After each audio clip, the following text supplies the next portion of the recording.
YouTube channel परीक्षा सहपाठी में आप सभी का हार्दिक स्वागत है। Good evening to all of you. मैं रितु।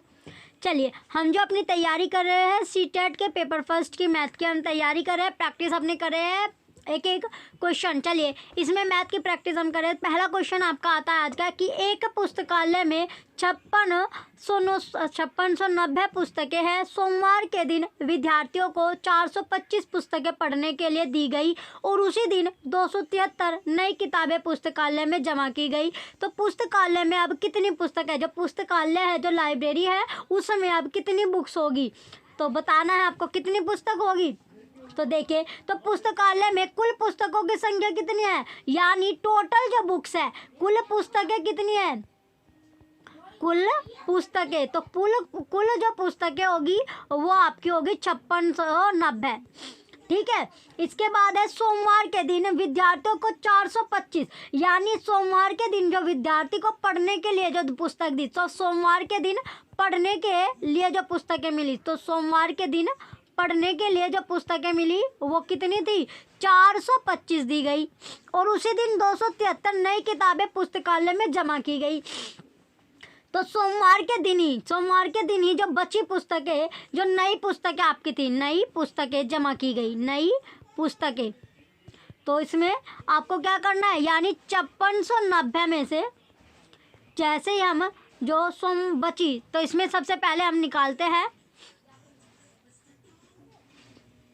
चलिए, इसमें देखिए, पहले हम करते हैं कि जो पुस्तकालय में जो पुस्तकें थी, कुल पुस्तक कितनी थी? जो लाइब्रेरीज होता है, कुल पुस्तक थी, शुरू से इसको करते हैं कि कुल पुस्तक थी हमारी 5690। तो सोमवार के दिन जो बच्चों को पढ़ने के लिए दी गई वो कितनी पुस्तकें दी? तो पढ़ने के लिए जो दी गई वो 425 दी गई। तो जो सोमवार के दिन जो बची पुस्तकें, किसके दिन? सोमवार के दिन बची जो लाइब्रेरी में पुस्तकें हैं, तो बची पुस्तक तो कितनी बची?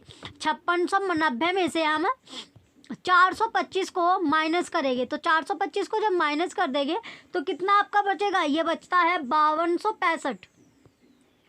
तो अब है कि सोमवार के दिन, आगे क्या है कि सोमवार के दिन ही 273 नई किताबें पुस्तकालय में जमा की गई। तो अब हम, तो नई किताबें कितनी, जो नई किताबें आई, अब नई किताबें जो जमा की गई तो कितनी थी? वो थी आपकी 273। तो अब हम इसे जोड़ लेंगे, यानी 5265 ये बची हुई पुस्तकें हैं और प्लस नई किताबें 273, तो टोटल कितना हो जाएगा आपका? 5538 आएगा, 5538। तो 5538 आपका आंसर होगा। कौन से ऑप्शन में 5538 है? ऑप्शन सी में, ऑप्शन सी राइट आंसर होगा। 5538 राइट आंसर हो जाएगा। चलिए, नेक्स्ट क्वेश्चन चलते हैं। क्वेश्चन नंबर सेकंड है कि 1/3 में कितने 1/12 है? जो 1/, इस तरह का क्वेश्चन आपका पूछा ही जाता है। इंपॉर्टेंट क्वेश्चन है कि 1/3 है उसमें कितने 1/12 होंगे। तो 1/3 में आपको बताना है। तो इस तरह के क्वेश्चन सोल्व करने के लिए आपको क्या करना होता है? देखिए, यहाँ पर आपका 1/3 है, तो 1/3 में पूछा गया है कि कितने, तो इसी के नीचे क्या लिख देंगे हम? 1/12 अपना लिख देंगे। तो 1/3 में 1/12 पूछा गया है, तो यहाँ पर क्या होगा? ये ऊपर, यानी ऊपर वाले की नीचे वाले के साथ आपका मल्टीप्लाई हो जाएगा और इसका इसमें, तो जैसे हम करेंगे तो ये हो जाएगा 12, यानी 12 एकम 12 आपका होता है, 12 हो जाएगा और 3 एकम 3 होता है। तो इसकी जब मल्टीप्लाई हमें देखे, अगर इसे सोल्व, यानी आधे बच्चों को आपका पता नहीं रहता, तो इसे सिंपली हम सोल्व करेंगे कि 1/3 बटे 1/12, तो इसमें ये आपका हो जाएगा, ये आपस में हो जाएगा। तो इसे करेंगे हम 1 × 12, ये ऊपर आपका हो जाएगा। अब है 3 × 1, तो यहाँ पर 1 से 1 आपका कट जाता है। अब आता है 12/3, कितना बच्चा? 12/3। तो 3 को जब 12 को डिवाइड करेंगे, 3 से 12 को डिवाइड करते हैं तो 3 चौक 12, तो कितना आंसर आएगा? 4 आपका आएगा। तो 4, तो इसमें पूछा गया था कि 1/3 में कितने 1/12 हो गए, तो 4 1/12 हो गए, जो कि ऑप्शन बी में है और ऑप्शन बी ही 4 जो होगा इसका राइट आंसर होगा। तो इस तरह का क्वेश्चन आपका पूछा ही जाता है। इंपॉर्टेंट क्वेश्चन है, इस पैटर्न को आप समझ लीजिए। इस तरह का आपको एक क्वेश्चन आपका आएगा ही आएगा। नेक्स्ट क्वेश्चन आता है क्वेश्चन नंबर 3। एक संख्या है 80 के आधे से अधिक है, एक जो संख्या है वो 80 के आधे से भी अधिक है, यानी 80 का जो आधा होगा यानी 40 है तो उससे भी अधिक है, तो यह 4/2 से अधिक और 6/2 से कम है। इसके अंकों का योगफल 6 है, इसका 2.5 का अंक इकाई के अंक का 2 गुना है, तो यह संख्या क्या होगी। तो इसमें क्या, यानी एक संख्या जो है उसके 80 के आधे से भी अधिक है, 80 का आधा आपका 40 बैठता है, 40 हो गया, तो 40 से भी वो ज़्यादा है, तो यह 4/2 से अधिक है, यानी 4 जो 2.5 होगी इससे भी अधिक है और 6/2 से कम है। तो इस अंकों का योगफल कितना आ रहा है, 6 आपका आ रहा है। इसका 2.5 का अंक इकाई के अंक का 2 गुना है, तो यह संख्या आपको बतानी है, क्या बतानी है, यह संख्या क्या होगी। तो वो संख्या क्या बनती है, तो आपने सपोज कर लिया कि जो इकाई का अंक है वो b है, आपने क्या किया, जो इकाई का अंक लिया, इकाई अंक हमने मान लिया b, सपोज कर रहे हैं हम, इन्हें मान रहे हैं, और जो 2.5 का अंक हमने लिया वो a ले लेते हैं। 2.5 का अंक क्या लिया, 2.5 का अंक हमने a ले लिया, a हो गया। तो क्वेश्चन के अकॉर्डिंग अगर हम चलते हैं तो ये हो जाएगा a plus b is equal to 6, ये हमारी पहली इक्वेशन बन गई। फिर है कि a इक्वल टू बी, ये हमारी सेकंड इक्वेशन बन जाती है। अब पहली इक्वेशन और दूसरी इक्वेशन आपका है, तो पहली इक्वेशन हो जाएगा, ये हो गया 3b बराबर 6, तो अब आएगा आपका आगे कि b इज इक्वल टू 2 और a इज इक्वल टू 4 आपका हो जाएगा। हो गया कैसे, क्योंकि देखिए 6 बटे ये b आपका यहाँ पर कितने है, मल्टीप्लाई में, जैसे ही आपका ये दूसरी साइड जाएगा तो मल्टीप्लाई में से क्या हो जाएगा, डिवाइड में, अगर प्लस का है तो माइनस का हो जाता है, माइनस का है तो प्लस का हो जाता है, यानी और अगर यहाँ पर आपका मल्टीपल में दिया गया है तो ये फिर यहाँ पर कैसे चल जाएगा, मल्टीपल से ही आपका डिवाइड में चले जाएगा, तो यहाँ पर ये 3 आ जाएगा, तो 6 बटे 3 आपका हो जाएगा, 3 दूनी 6, तो 2 आपका आ जाएगा। इसी तरह यहाँ पर आपका 1 इक्वल 4 आपका क्या हुआ, यानी ये आपका a बराबर आपका 4, यानी यहाँ पर आपका हो गया। तो अब आपका आगे आता है कि जो अभिष्ट संख्या क्या होगी, तो इसमें अभिष्ट संख्या इसमें पूछी गई है, तो अभिष्ट संख्या क्या होगी, तो यहाँ पर देखिए a और b आपका हो गया, तो a की जो संख्या अगर हम रखेंगे तो a की वैल्यू क्या है 4 है और b की वैल्यू क्या है 2, तो ये क्या हो गया 42 आपका आ जाएगा, क्या आ जाएगा 42। तो अब आप देख लीजिए कि 42 कौन से ऑप्शन में है, ऑप्शन नंबर डी में, और ऑप्शन डी राइट होगा, यानी 42 जो है इसका सही उत्तर होगा, क्वेश्चन थर्ड का ऑप्शन डी राइट होगा। नेक्स्ट क्वेश्चन है क्वेश्चन नंबर 4 कि 96 के सभी गुणनखंडों का योगफल है, जो 96 है उसके जितने भी जो गुणनखंड है, जितने भी फैक्टर है, उसका जो योगफल होगा, जो सम होगा वो कितना आएगा। तो कितना आएगा, तो सबसे पहले जो 96 है उसके गुणनखंड निकाल लेते हैं, तो ये 96 किस किस से आपका डिवाइड हो रहा है, गुणनखंड इसका निकालते हैं, तो गुणनखंड निकालते हैं, तो सबसे पहले जो आएगा इसका गुणनखंड ले लेते हैं।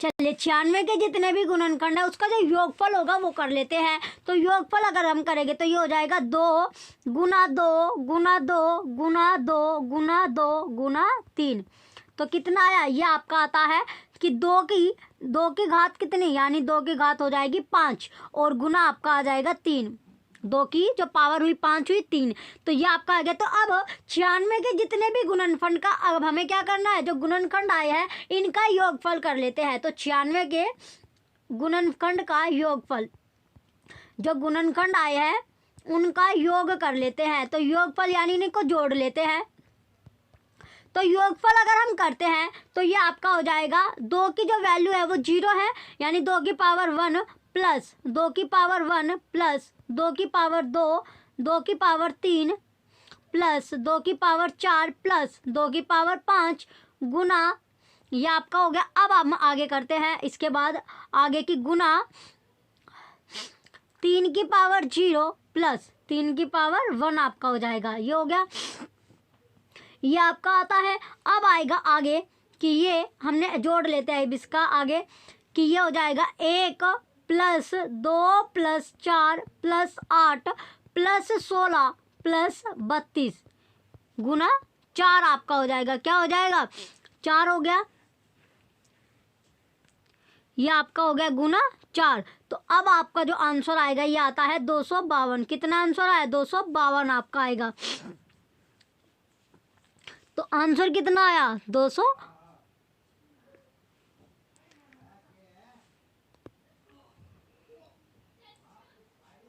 तो अब जो इसका जोड़ने के बाद कितना है 252, तो 252 किसका योगफल है ऑप्शन सी, यानी 252 इसका राइट आंसर हो जाएगा। अब आता है नेक्स्ट क्वेश्चन, आपका क्वेश्चन नंबर 5 है कि निम्नलिखित में से सबसे छोटी संख्या कौन सी है। तो सबसे छोटी संख्या आपको बतानी है, ये 4 ऑप्शन आपको दिया गया, इनमें से सबसे छोटी संख्या कौन सी होगी। चलिए इसको सबसे छोटी संख्या निकालते हैं। जैसे पहला ऑप्शन है आपका 5.98 की 10 की पावर 3 आपको दिया गया, ये है, तो ये हो जाएगा आपका 5985.3, यानी जो पावर 3 है वो हमने इधर को आपका 10, इसमें 4 है तो 4 को अगर हम इधर खसकाएंगे तो ये आपका बन जाएगा, यानी पॉइंट आपका 65 यानी पॉइंट हट जाएगा, ये आपका आगे ये आ जाएगा। अब आता है 3.43 इंटू 10 की पावर 5, तो ये हो जाएगा 343,000। इसी तरह ये हो जाएगा 7004, ये आपका आ जाएगा। अब सबसे छोटी संख्या कौन सी होगी इसमें, सबसे छोटी संख्या आप देख सकते हैं, इसमें सबसे छोटी संख्या है 5.9853 इंटू 10 की पावर 3, ये इसका राइट आंसर हो जाएगा। सबसे छोटी संख्या जो है आपकी ये है। चलिए ये आपका राइट आंसर हो गया। नेक्स्ट आता है क्वेश्चन नंबर 6 है कि निम्नलिखित में से किस विभाजन में शेष उससे अधिक होगा जो आप 173 को 3 से विभाजित करने में प्राप्त करते हैं। तो किस में होगा, तो चलिए शेष इसमें आपको प्राप्त करना है। तो 176 को जो है हम इसे बारी बारी से विभाजित करते हैं, तो इसमें 176 जो आपका है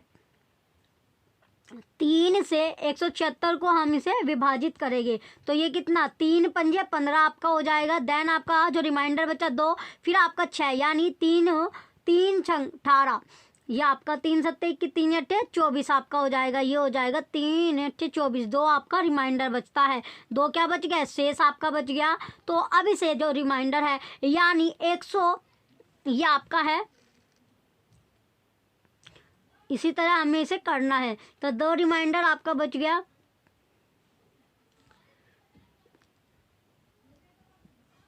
जो आप इसमें पूछा गया कि किस विभाजन में शेष उससे अधिक होगा जो आप 176 को 3 से विभाजित करने में प्राप्त करते हैं। तो जैसे 175 आपका है, 175 को भाग करेंगे हम 5 से, तो रिमाइंडर इसमें 3 आपका बचेगा, 3 आपका रिमाइंडर बचेगा, 3 रिमाइंडर आपका बचता है। 174 को भाग करते हैं 4 से, इसका रिमाइंडर बचेगा 2। 175 को भाग करेंगे 3 से, इसका रिमाइंडर बचेगा 1, और 176 को भाग करेंगे 2 से, तो इसका रिमाइंडर 0 आपका बचेगा। तो इसमें क्या पूछा, जो विभाजित करने पर इससे ज़्यादा यानी 2 से ज़्यादा किस में आपका आ रहा है 3 में, 173 भाग 5, तो यही इसका राइट आंसर हो जाएगा, ऑप्शन ए करेक्ट आंसर आपका होगा। चलिए नेक्स्ट क्वेश्चन है क्वेश्चन नंबर 7, जब एक आयत को इसके केंद्र के परितः घुमाया जाता है तो वह निम्न घूर्णन कोण पर बिल्कुल पहले जैसा दिखाई देता है। कैसे, यानी पहले की तरह वो आपका दिखाई देता है। तो जब एक जो आयत होता है इसके केंद्र के परित जो होता है वो घुमाया जाता है तो यह क्या होता है, तो यह 180 डिग्री, कितने डिग्री यानी 180 डिग्री आपका घूर्णन कोण पर बिल्कुल पहले जैसा आपको दिखाई देगा। कितने कोण पर, 180 डिग्री पर। कैसे, देखिए ये आपका हो गया आयत, ये हमने ले लिया एक आयत, ये क्या है आयत, और यह आपका आयत होगा, और यहाँ पर देखिए ये भी आपका आयत है। तो यहाँ पर आप देख सकते हैं ये हो जाएगा 180, ये कितना यानी ये कोण कितने का होता है 180 डिग्री का।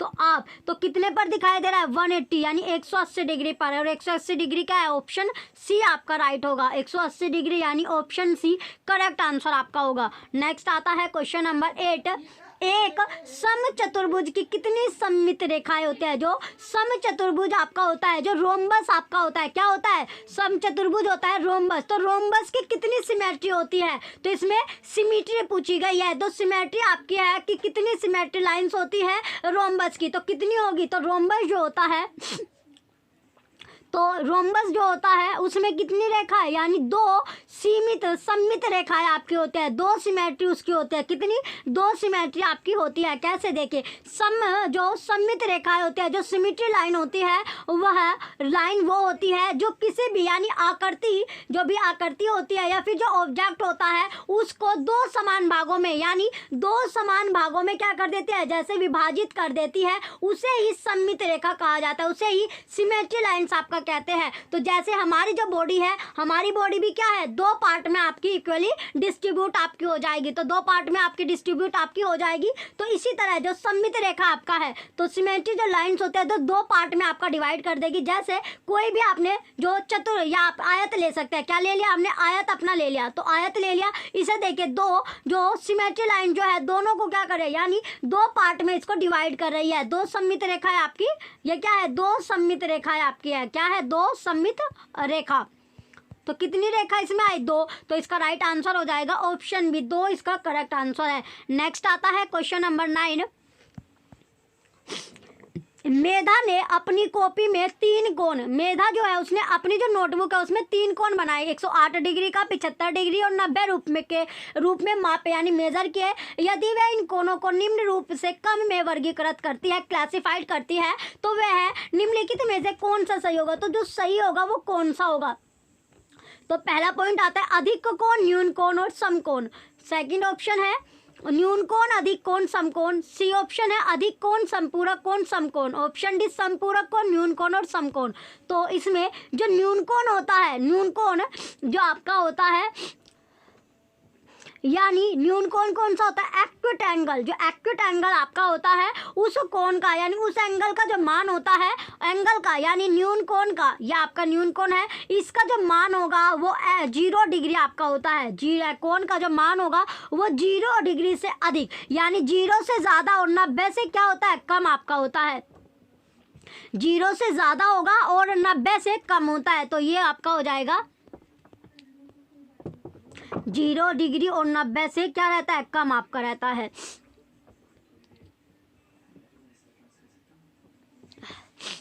ये आपका हो गया। अब आता है आगे, यानी 0 और 90 आपका हो जाएगा, 90 से ज़्यादा आपका नहीं जाता न्यून कोण के बाद। अब आता है न्यून कोण के बाद समकोण। जो समकोण होगा वो होता है 90, यानी ये जो कोण का मान होता है वो 90 डिग्री आपका होगा। कितना होगा, 90 डिग्री आपका रहता है जो समकोण आपका होता है, यानी राइट एंगल जो होता है। और जो अधिक कोण आपका होगा, कौन सा कोण, जो अधिक कोण है ये होता है 90 डिग्री से ज़्यादा, 90 डिग्री से ज़्यादा और 180 डिग्री से कम आपका रहेगा, उसे अधिक कोण कहते हैं। ये आपका हो जाएगा। तो इसमें जो कोण है आपका जो है, इसमें आपका राइट आंसर हो जाएगा ऑप्शन ए कि अधिक कोण, न्यून कोण और समकोण।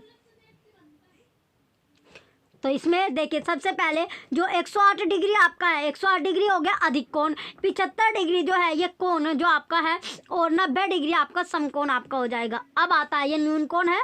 अब आता है नेक्स्ट क्वेश्चन आपका, क्वेश्चन नंबर 10 कि एक तार को मोड़कर एक आयत बनाया गया जिसका परिमाप 20 सेंटीमीटर है। उसी तार को फिर से मोड़कर एक वर्ग बनाया गया। इस वर्ग का क्षेत्रफल पूछा गया है कि इस वर्ग का जो क्षेत्रफल होगा वो क्या होगा। तो तार की जो लंबाई है, सबसे पहले जो तार है, जो वायर हमने लिया उसकी जो लंबाई है, उसकी जो लेंथ है वो कितनी होगी। तो तार की जो लेंथ है वो आयत का परिमाप होगा। जो आयत होता है उसका परिमाप आपका होगा, आयत का परिमाप वो होता है आयत का परिमाप। तो तार की जो लंबाई है वो कितनी है, 20 सेंटीमीटर।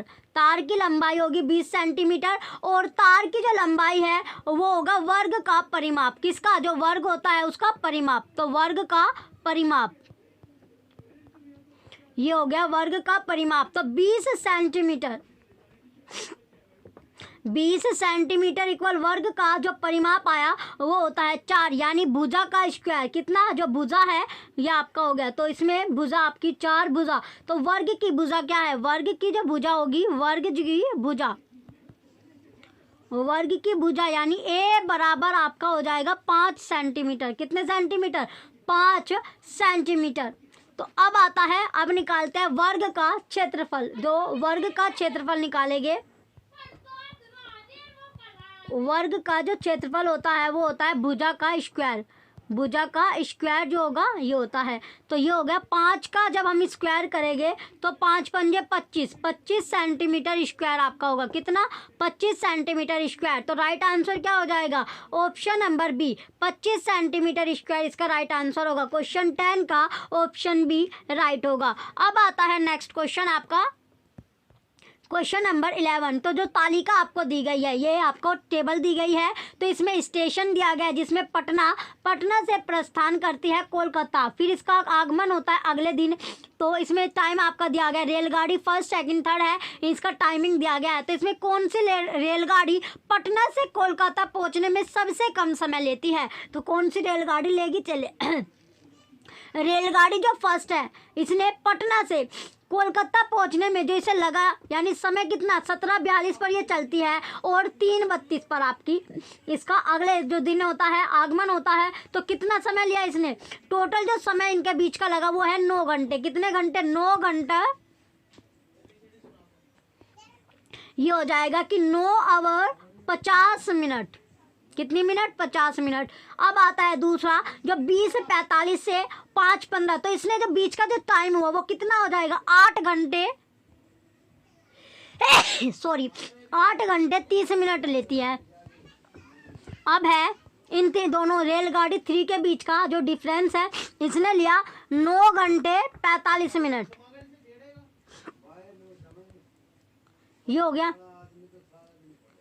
तो इसमें जो कितना, यानी जो कौन सी रेलगाड़ी इसमें पूछा गया जो पटना से कोलकाता पहुंचने में सबसे कम। अब आप इसमें देख लीजिए, सबसे कम समय इसमें पूछा गया है, तो सबसे कम समय किसने लिया है, तो सबसे कम समय लिया है रेलगाड़ी सेकंड ने। तो रेलगाड़ी सेकंड ने कितने में कवर कर लिया, 8 घंटे 30 मिनट में जो है अपना डिस्टेंस जो था वो ट्रैवल कर लिया है, कंप्लीट अपना कर लिया है। तो इसका जो टाइम है वो हो गया ऑप्शन बी, यानी रेलगाड़ी सेकंड राइट होगा। नेक्स्ट आता है क्वेश्चन नंबर 12 कि 800 centimetre plus 80 metre plus 8 kilometre, तो ये क्या होती, तो ये आपको बताना है। चलिए, इसमें सबसे पहले हमें जो सिंपल सी जो यूनिट है, यानी 1 किलोमीटर, तो 1 किलोमीटर में कितने मीटर होते हैं, 1000 मीटर आपके होते हैं।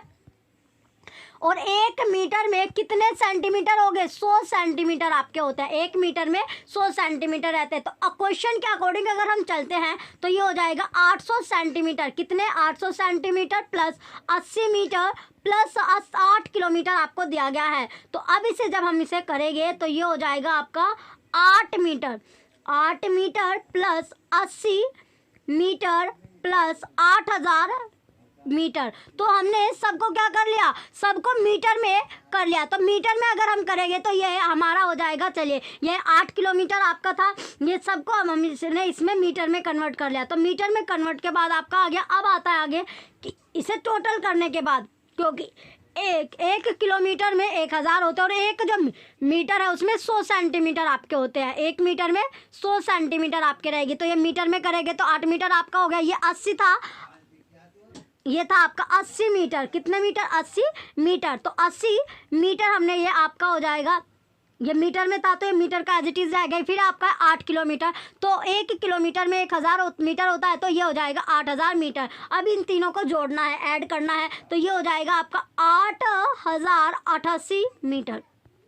तो 8088 कौन से ऑप्शन में है, ऑप्शन नंबर डी में, और ऑप्शन डी ही करेक्ट आंसर होगा क्वेश्चन 12 का। चलिए नेक्स्ट क्वेश्चन है अब आपका क्वेश्चन नंबर 13। किसी ड्रम में 263 लीटर 520 मिलीलीटर तेल है। किसी तेल को एक ही माप के 45 बर्तनों से भरा जाता है। ऐसे 25 बर्तनों में कुल कितना तेल होगा। तो ऐसे अगर हमने 25 बर्तन रख लिए तो उनमें जो तेल आएगा वो कितना आएगा, तो कितना तेल आएगा।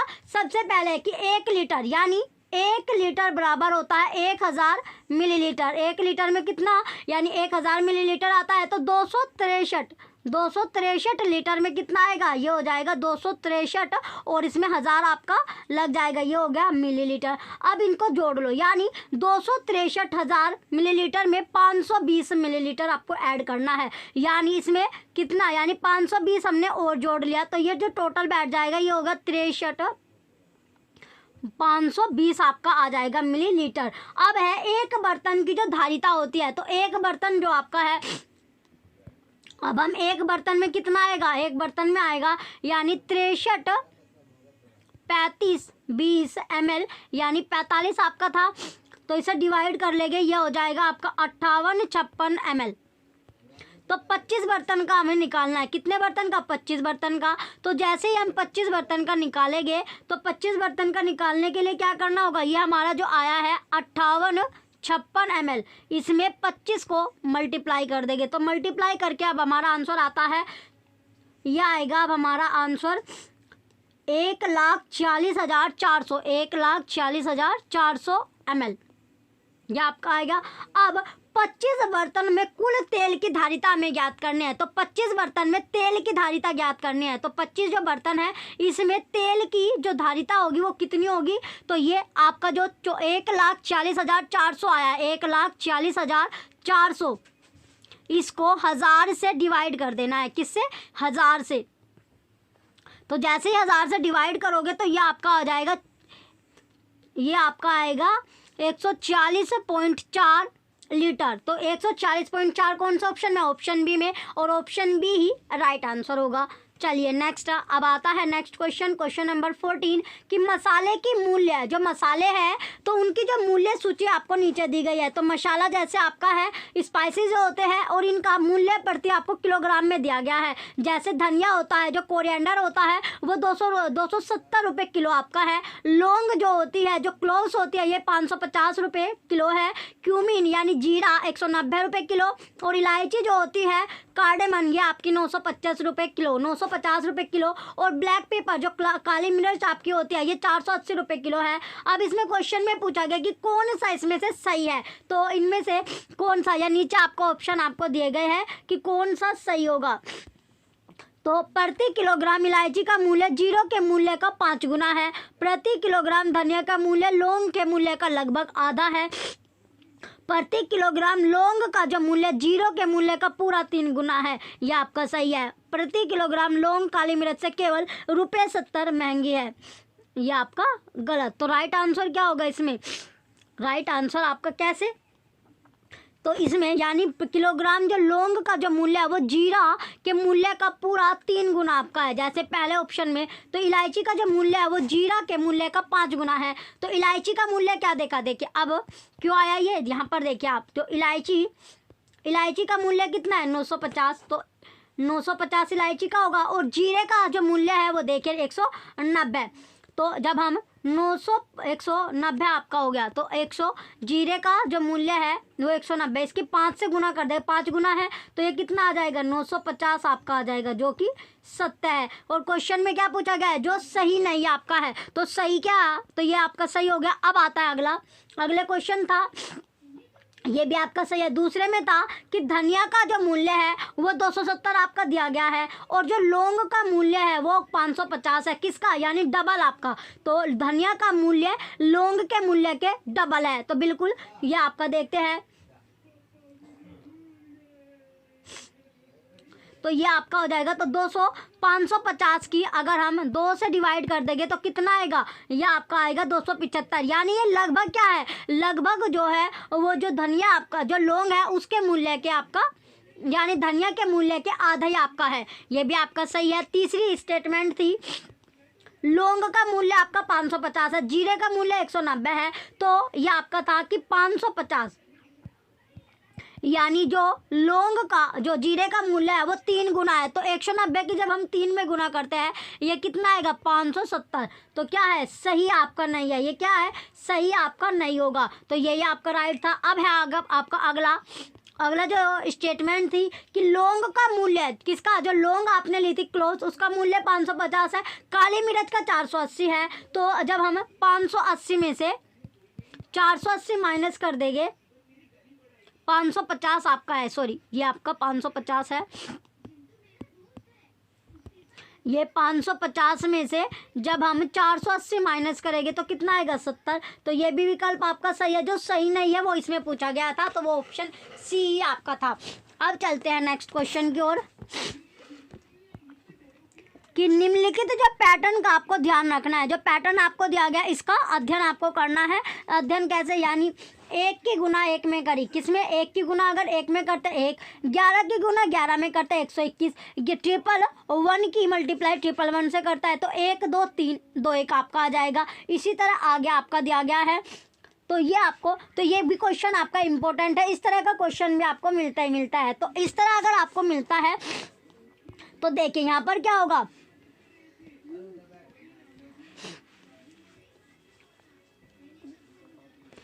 तो यहाँ पर ये आपके आगे इस तरह आपका चलता रहेगा। तो इसके बाद ये हो जाएगा आपका 3 बार है, इसके बाद आएगा 4 बार, 111 मल्टीप्लाई ट्रिपल, ये आपका 4 बार हो जाएगा। तो ये हो जाएगा 1 2 3 4, 1 2 3 4। तो 4 के बाद फिर ये आपका उल्टा चलना शुरू होगा, 3 2 1, इस तरह आपको 9 तक, यानी यहाँ पर आपकी क्या, पहले इसमें 9 आपने ले ली, तो ये आपका हो जाएगा, तो ये आपका हो जाएगा। इसके बाद आएगा जैसे हमने लिया आपकी बार 5, 1 2 3 4 5, ये लिया, मल्टीप्लाई 5 बार ये आपकी इस तरफ होगा 1। तो अब इसमें आएगा 1 2 3 4 5, फिर आएगा 4 3 2 1। तो इसमें पूछा गया है कि जो इसमें की अंकों की संख्या क्या होगी, तो अंकों की संख्या क्या होगी, तो इसमें अंकों की संख्या आप नोट कर सकते हैं, 1 2 3 4 5 6 7 8 9, कितने अंकों की संख्या है, 9। तो राइट आंसर क्या हो जाएगा, ऑप्शन सी 9 ही इसका करेक्ट आंसर होगा। चलिए नेक्स्ट आता है क्वेश्चन नंबर 16 कि निम्नलिखित कथनों में से कौन सा गणित कक्षा में ह्यूरिस्टिक स्वतः शोधन के उपयोग के बारे में सबसे कम यूज हुआ है, उपयुक्त आपका हुआ है। तो कौन सा सबसे कम आपका हुआ है, ऑप्शन ए, इसे समस्या समाधान के साधनों और प्रणालियों के अध्ययन के रूप में समझा जा सकता है, रोंग। ऑप्शन बी, इसके निश्चित नियमों के रूप में कल्पना की जा सकती है, रोंग। ऑप्शन सी, यह समस्या समाधान के लिए अनुभव आधारित तकनीकों का उल्लेख करता है, रोंग। ऑप्शन डी है, जटिल नवीन समस्याओं में इसका उपयोग नहीं हो सकता है, बिल्कुल राइट। तो क्वेश्चन 16 का ऑप्शन डी करेक्ट आंसर होगा। ऑप्शन डी क्या है आपका राइट आंसर होगा। तो स्वतः शोधन यानी ह्यूरिस्टिक विधि की इसमें बात की गई है। अब नेक्स्ट आता है क्वेश्चन नंबर 17 है कि आकृतियों का जो शिक्षण करते समय, जो आकृति है उसका शिक्षण करते हुए एक शिक्षिका शहर का मॉडल प्रारूप अपनी कक्षा में लेकर आई जो ज्यामितीय आकृतियों से निर्मित था। वह चाहती है कि उनके जो विद्यार्थी है, क्या जो उनके स्टूडेंट है, जो उनके विद्यार्थी है, पहला ऑप्शन ये है कि मॉडल से ज्यामितीय कृतियों की पहचान करते हुए कुछ खाली समय आपको बिताना है। सेकंड ऑप्शन है गणितीय अवधारणाओं को विभिन्न अन्य विषय क्षेत्रों से और उनके दैनिक जीवन से जुड़े, बिल्कुल सही आपका है ऑप्शन सी, ऐसे और प्रारूप मॉडल निर्मित करें जो कि गणित की प्रदर्शनी में प्रदर्शित किए जा सके, रोंग। ऑप्शन डी, गणित में प्रारूप मॉडलों की भूमिका को समझे, ये भी रोंग। तो राइट आंसर हो जाएगा ऑप्शन बी, जो गणित अवधारणाओं को विभिन्न अन्य विषय क्षेत्रों से और उनके दैनिक विषय से जोड़े। तो ऑप्शन बी इसका करेक्ट आंसर होगा। चलिए नेक्स्ट आता है क्वेश्चन नंबर 18, राष्ट्रीय पाठ्यचर्या रूपरेखा 2005 के अनुसार निम्नलिखित में से कौन सा गणित शिक्षा का मुख्य लक्ष्य है। तो मुख्य लक्ष्य क्या था, मेन गोल्स क्या था। जैसे आपका कोई ना कोई गोल्स होता है तो उसी तरह इसका जो मुख्य लक्ष्य था, गोल्स था गणित शिक्षा का, मैथमेटिक्स जो एजुकेशन है मैथ की, तो उसका मैथमेटिक्स एजुकेशन का जो मेन गोल्स था वो क्या था। तो पहला ऑप्शन है अधिगमकर्ताओं में संख्यात्मक कौशल का विकास करना, रोंग। ऑप्शन बी, देश के लिए रोजगार योग्य वयस्कों का सर्जन करना, रोंग। ऑप्शन सी, गणित कक्षा में प्रत्येक बच्चे को पाठ्य पुस्तक में दी गई समस्याएं हल करने के लिए कहना, रोंग। ऑप्शन डी, बच्चों की विचार प्रक्रियाओं का गणितीकरण, राइट। तो क्या होगा, जो बच्चों की जो विचार प्रक्रिया होती है उनका गणितीकरण करना, क्या करना, गणितीकरण करना, यानी जिससे जो मुख्यतः जो बच्चे होते हैं, जो मेनली जो बच्चे होते हैं उनमें गणित की समझ, जो गणित की अंडरस्टैंडिंग, यानी गणित समझने की जो अंडरस्टैंडिंग होते हैं, गणितीय समझ हो, या फिर गणित के जो तौर तरीके होते हैं, मैथ के जो तौर तरीके होते हैं, उनको सोचने की जो क्षमता है उसका विकास करना।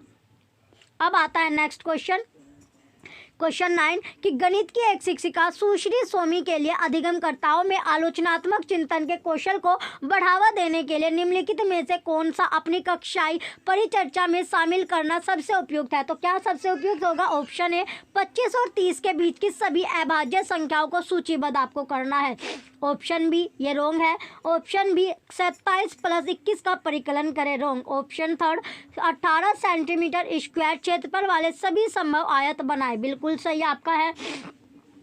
और एक संभव त्रिभुज बनाए जिसकी प्रत्येक भुजा की लंबाई 6 सेंटीमीटर हो, गलत। तो क्या इसमें जो 18 सेंटीमीटर स्क्वायर जो क्षेत्रफल वाले सभी जितने भी आयत होते हैं, क्या होते हैं, जो आयत होते हैं, जो रेक्टेंगल होते हैं, उनके से क्या बनाए, आयत उसमें बनाने हैं, तो जो जितने भी पॉसिबल आपके हो, राइट आंसर आपका हो जाएगा। आगे आता है क्वेश्चन नंबर 20 प्राय यह देखा गया है कि जब प्राथमिक स्तर के शिक्षार्थियों को इबारती सवाल हल करने के लिए दिए जाते हैं, अधिकांश बच्चे कहते हैं कि यदि आप हमें यह बताएंगे कि इस सवाल में कौन सी संक्रिया अपेक्षित है, तब हम इस प्रश्न को हल कर सकते हैं। इस स्थिति के लिए सर्वाधिक उपयुक्त कारण कौन सा है? तो कौन सा कारण होगा?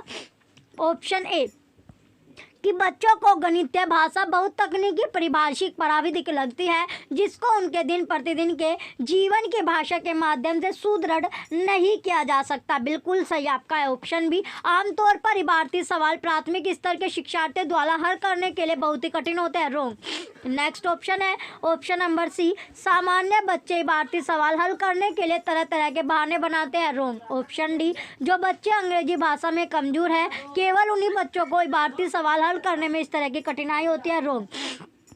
तो नेक्स्ट आता है क्वेश्चन नंबर 21 कि एक प्राथमिक कक्षा का विद्यार्थी व्याकरण पर प्रश्न को निम्न रूप से हल करता है। तो किस तरह? जैसे 101 माइनस 97 इक्वल माइनस के 97 इक्वल 096। तो 101 में से जब 97 यह आपका नीचे दिया गया 096, तो निम्नलिखित में से कौन सा दी गई परिस्थिति के लिए सर्वाधिक उपयुक्त है? तो कौन सा उपयुक्त होगा? कौन सा उपयुक्त आपका है? तो उपयुक्त की इसमें बात की गई है कि कौन सा उपयुक्त होगा। चलिए ऑप्शन देखते हैं। पहला ऑप्शन है कि बच्चे को, जो बच्चा है उसको व्याकरण की अवधारणात्मक समझ है, परंतु उसने है यह त्रुटि असावधानीवश की है। रोंग। ऑप्शन बी, समान प्रकार के प्रश्नों को हल करना निश्चित रूप से बच्चे को सही उत्तर तक ले जाएगा। रोंग। ऑप्शन से, शिक्षक को समस्या हल करने के लिए सामपट पर सही कलन विधि लिखनी चाहिए और बच्चे को उसकी नकल करनी चाहिए। रोंग। ऑप्शन डी, बच्चे ने बड़े अंक में से छोटे अंक को घटाने का जो नियम है वो गलत तरीके से इस्तेमाल प्रयोग किया है। यह आपका बिल्कुल सही है। जो बच्चा है उसने क्या किया, यानी बड़े अंक में से छोटे अंक को घटाने का जो नियम था, जो रूल था, उसे गलत तरीके से इस्तेमाल किया है, यूज़ किया है। कैसे? यानी उसने 101 माइनस 97 किया है और आंसर क्या लिख दिया? 96, 096 उसने लिख दिया। तो ये उसका जो मेथड था वो गलत आपका है। अब आता है नेक्स्ट क्वेश्चन 22। एक बच्चा गणित की प्राथमिक कक्षा में कहता है कि मेरे पास 3 पेंसिल है। कितनी पेंसिल है? 3 पेंसिल है। मेरे पास 5 रंगीन पेन है। तो कितने पेन है? यानी कलरफुल जो पेन है उसके पास 5 है। मेरी एक बहन भी है, यानी मेरी एक सिस्टर भी है। बच्चा किस संबंध में बात कर रहा है? तो बच्चा जो है वो कौन सा रिलेशन की बात कर रहा है? तो पहला ऑप्शन है कि संख्या, ये आपका हो जाएगा रोंग। ऑप्शन बी, गणन संख्या, बिल्कुल राइट, यानी कोऑर्डिनल नंबर आपका है। ऑप्शन सी, क्रम सूचक संख्या, रोंग। ऑप्शन डी, अंकित संख्या, रोंग। तो कैसी? यानी जो वो बात कर रहा है तो किस संबंध में? यानी गणन संख्या की वो बात कर रहा है, कोऑर्डिनल नंबर की वो यहाँ पर बात कर रहा है। तो कोऑर्डिनल जो संख्याएं होती है वे जो प्राकृतिक संख्याएं होती है, जो नेचुरल नंबर आपका होता है, या फिर जो धनात्मक पूर्णांक आपके होते हैं, जो पॉजिटिव आपके होते हैं, उनकी ओर, यानी जिनकी गणना करने के लिए उपयोग किया जाता है। जैसे सबसे छोटी जो कार्डिनल संख्या होती है वो 1 आपकी होती है। कार्डिनल संख्या कौन सी होती है? आपकी 1 होती है। जो नेचुरल है आपके होते हैं, यानी नेचुरल जो नंबर आपका होता है, नेचुरल नंबर, या फिर जो पॉजिटिव यानी धनात्मक संख्याएं आपकी होती है। तो 1 इसका सबसे छोटा होता है। कोऑर्डिनल नंबर का जो एग्जाम्पल आप, जैसे 1 हो गया, 2 हो गया, 3 हो गया, 4 हो गया, तो ये क्या होती है? पॉजिटिव आपकी होती है। सारे के सारे क्या है? पॉजिटिव आपके है। तो यह इन्फिनिट तक आपका है, एंड तक आपका चलता है। तो इसमें क्या, जो क्वेश्चन में पूछा गया था, जो बच्चा जो है वो गणन संख्या के संबंध में बात कर रहा था। अब आता है अगला क्वेश्चन नंबर 23 कि निम्नलिखित में से कौन सा आंकड़ों के विश्लेषण का अनुसरण करने के सही अनुक्रम को दर्शा रहा है? तो कौन सा दर्शा रहा है? चलिए ऑप्शन ए है व्यवस्थित करना, छांटना, एकत्रित करना और निरूपण करना। रोंग। ऑप्शन बी, छांटना, व्यवस्थित करना, एकत्रित करना और निरूपण करना। रोंग। ऑप्शन सी, एकत्रित करना, छांटना, व्यवस्थित करना और निरूपण करना। राइट।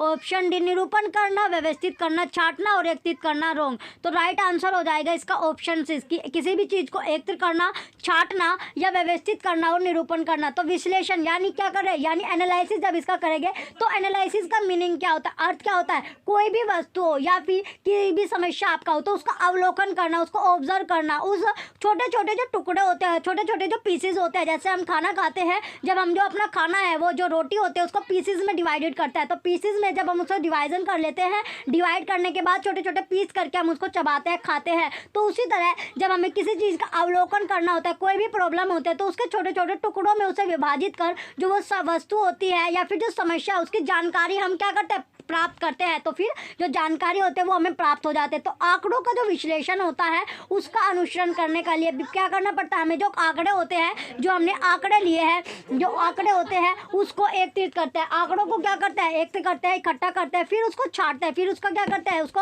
छांटते हैं। तो छांटने के बाद जो अरेंजमेंट होती है उसे अरेंजमेंट करते हैं, उसका अरेंजमेंट करने के बाद उसका निरूपण करते हैं। क्या करते हैं, उसका निरूपण करते हैं। अरेंजमेंट के बाद उसका निरूपण उसका किया जाता है, यानी रिप्रेजेंटिंग उसका किया जाता है, ऑर्गेनाइजिंग आपका किया जाता है। अब आता है नेक्स्ट क्वेश्चन, इसका क्वेश्चन नंबर 24 है। क्वेश्चन नंबर 24 आपका आता है कि निम्नलिखित में से, क्वेश्चन नंबर 24 है, निम्नलिखित में से प्राथमिक कक्षाओं के लिए एक अच्छी गणित पाठ्य पुस्तक की सर्वाधिक महत्वपूर्ण जो विशेषता या विशेषताएं कौन सी है। तो कौन सी विशेषताएं होती है, कौन सी इंपॉर्टेंट जो कैरेक्टरिस्टिक होती है। पहला ऑप्शन है ऑप्शन नंबर ए आपका दिया गया, जैसे निगमनात्मक तरीके से अवधारणाएं प्रस्तुत करना, यह आपका बिल्कुल गलत है। सेकंड है संवेदनात्मक और संदर्भात्मक तरीके से अवधारणाएं प्रस्तुत करना, ये सही है। फिर आपका है हल किए हुए अधिक उदाहरण और गतिविधि आधारित आकलन सम्मिलित करना, बिल्कुल सही। तो ये दोनों आपके बी और सी सही होगा। तो चलिए नीचे ऑप्शन दिए गए, कौन से ऑप्शन में, बी सी आपको दिया गया है ऑप्शन नंबर डी में, और ऑप्शन डी ही करेक्ट आंसर होगा। तो बी सी आपका करेक्ट है। नेक्स्ट आता है क्वेश्चन नंबर 25, राष्ट्रीय शिक्षा नीति यानी एनईपी जो आपका है 2020 के अनुसार निम्नलिखित में से कौन सी सीखने अधिगम के लिए एक अत्यावश्यक और अनिवार्य पूर्वापेक्षा आपकी है। तो क्या होगी, जैसे ऑप्शन ए आपका दिया गया खेल और शारीरिक स्वास्थ्य है, रॉन्ग। ऑप्शन सेकंड बी बुनियादी साक्षरता एवं संख्या ज्ञान संख्यात्मकता, राइट। ऑप्शन सी गणन कौशल विकसित करना, रॉन्ग। ऑप्शन डी सभी के लिए शिक्षा, रॉन्ग। तो राइट आंसर क्या है इसका, ऑप्शन बी राइट होगा कि बुनियादी साक्षरता एवं संख्या ज्ञान यानी संख्यात्मकता। तो ऑप्शन बी करेक्ट आंसर होगा। नेक्स्ट आता है क्वेश्चन नंबर, अब आपका क्वेश्चन नंबर 26 है।